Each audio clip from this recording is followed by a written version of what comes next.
found a pretty nice chunk of pink granite, and it has really fine, pure gold crystals all through it.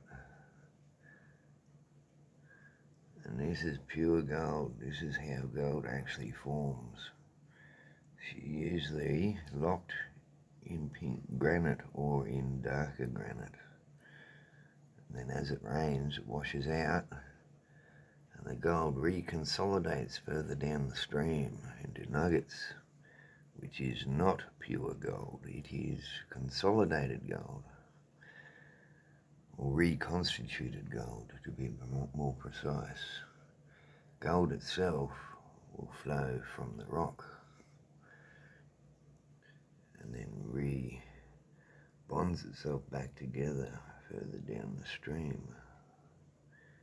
And when you actually understand the cycle of gold itself, you can find it anywhere. It is everywhere.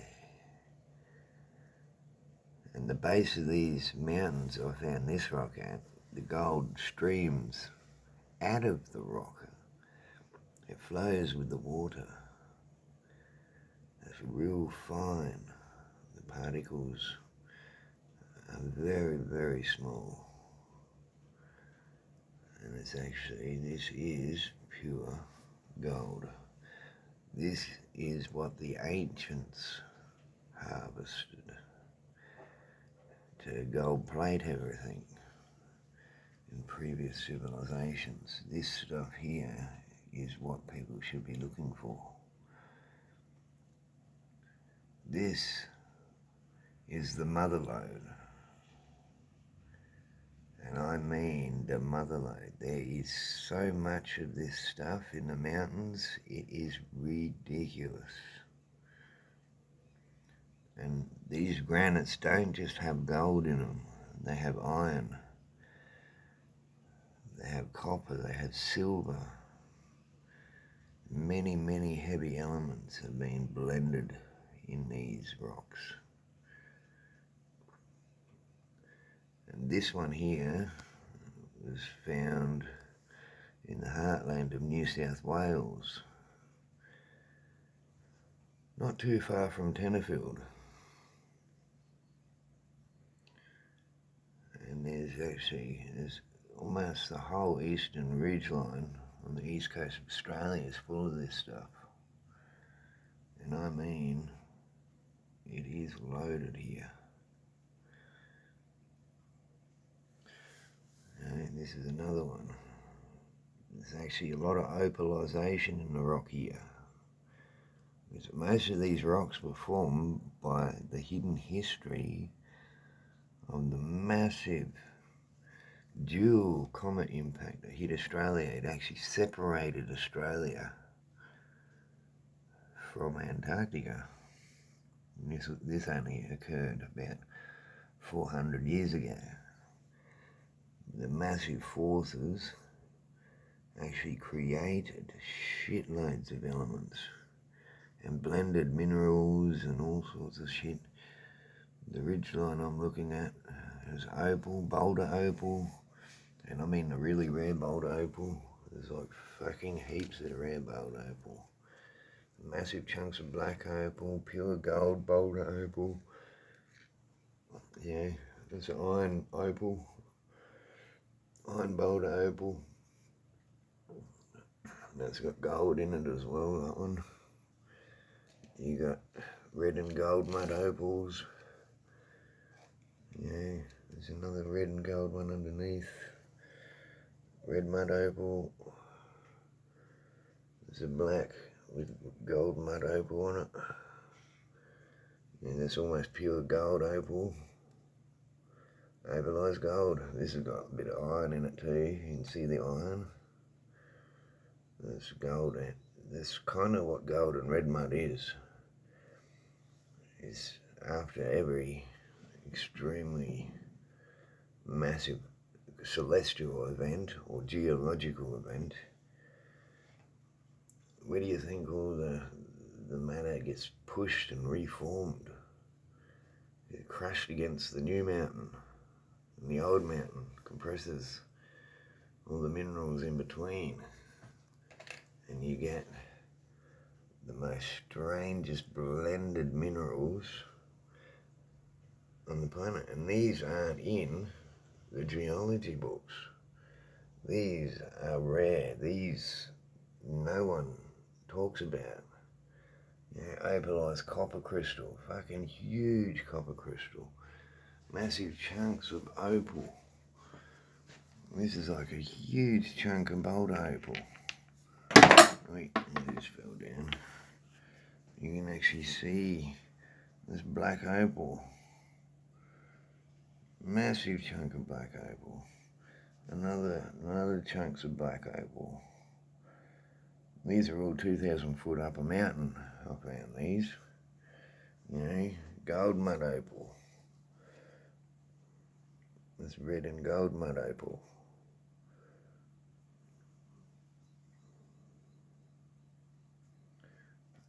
I'm hand polishing. I don't have any machines yet that do quick polishing. So these take a while, take a couple of months to polish all up. Once they're all polished up, you'll see them.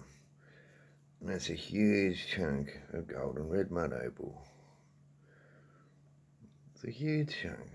I haven't seen a chunk that big for ages. And it's heavy. It probably would have formed,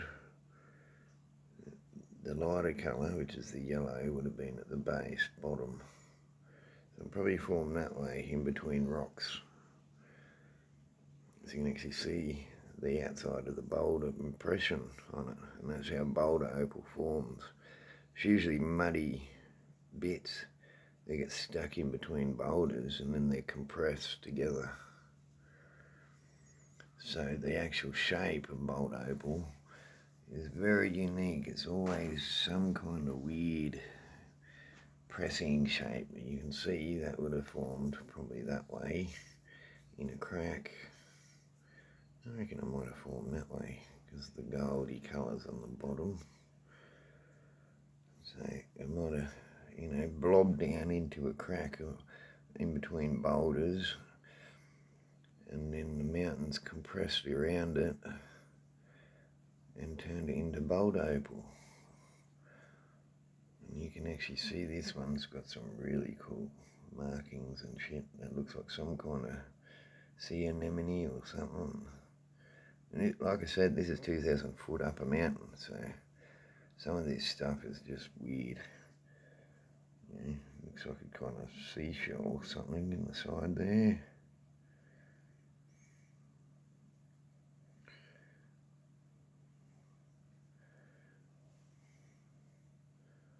You know, and that's pure boulder opal, that one. Black opal, it's got a bit of pink lady, a bit of gold mud through it as well. You can see the gold through it. It's slightly hand polished. I've polished this a couple of times already, hand polished.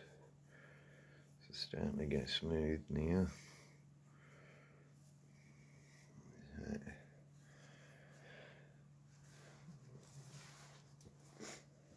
This one here is pretty cool. And this one's got some strange layers. Pretty sure this is black opal on white opal. There's some pretty cool markings inside.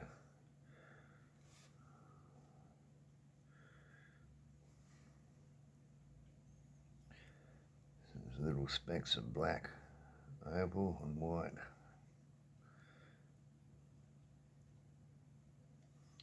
And the shape of it's pretty freaky. It definitely looks like a mud puddle that's been compressed. You can see boulder opal always looks weird. It's got the weird shapes to it.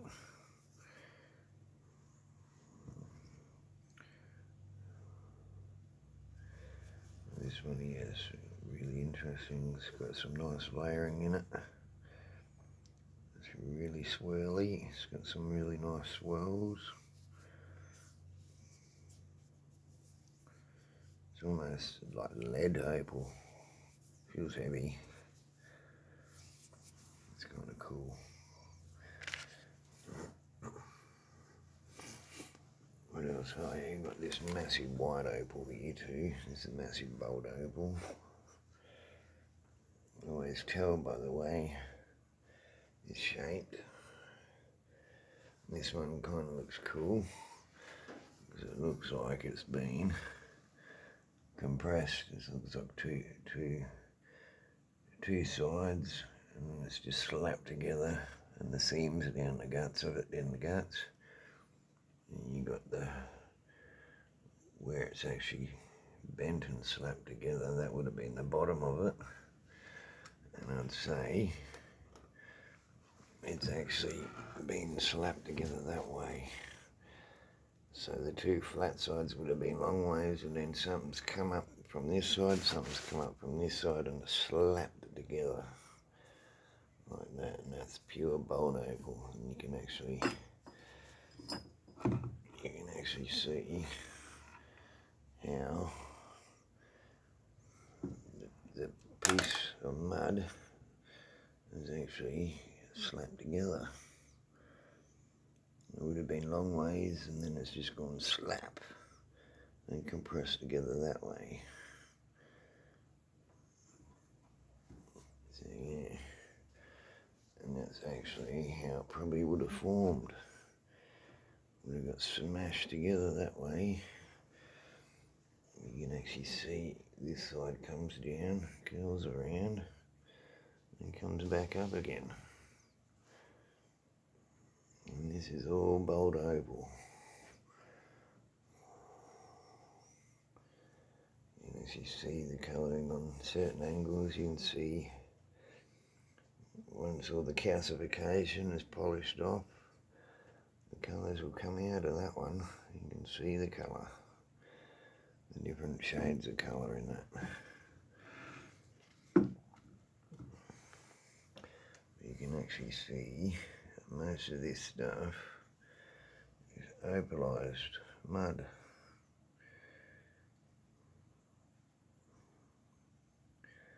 It was very similar to the desert opals, the sand opals you get in the centre of Australia, but this is actually found higher in the mountain, this stuff.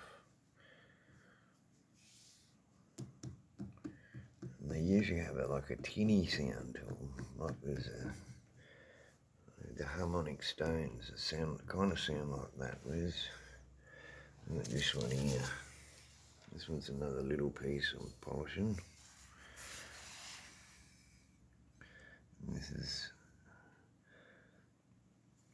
That's red and gold mud opal, black opal. It's got a bit of iron in it because it looks like it's got little tiny red crystals all through it as well. That's got some nice markings on it. Yeah, a bit of water so you can see the colour.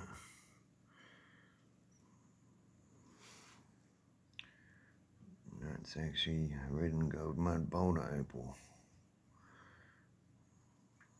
And that would have formed that way. That's how I found it. I've just slightly polished it a little. That's the shape he had. And it would have formed that way because you got the light yellow at the bottom. So this would have been like in between a crack of the rock and got compressed. The colour in this one's pretty nice. I reckon it'll look really nice when it's finished. But you can actually, it's got like a real tinny sound to it.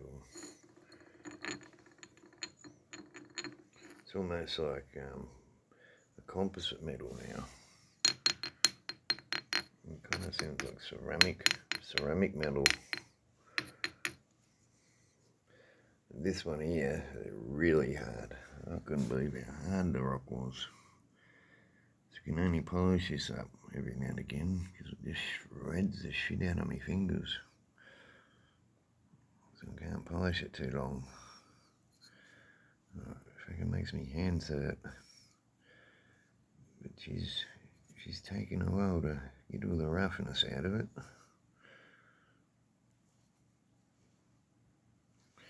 It's a nice piece, eh? It'd be worth about $3,000-4,000 as is. Polished up, it'd be worth a fortune. I've never seen boulder opal like that. It's really cool. It's got some really nice colour in it.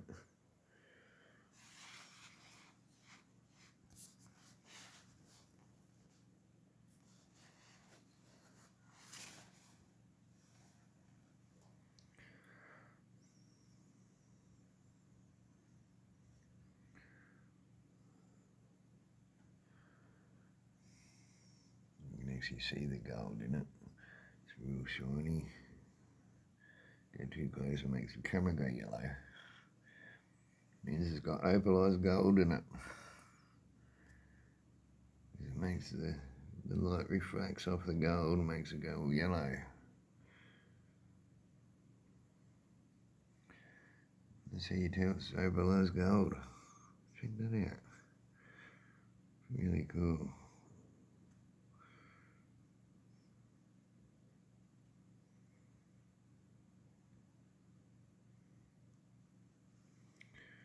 Certain angles make the light go funny. Okay, I don't know what's going on there.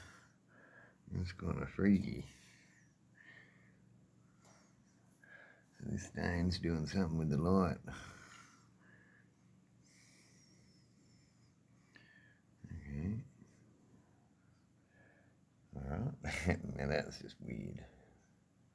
Anyway.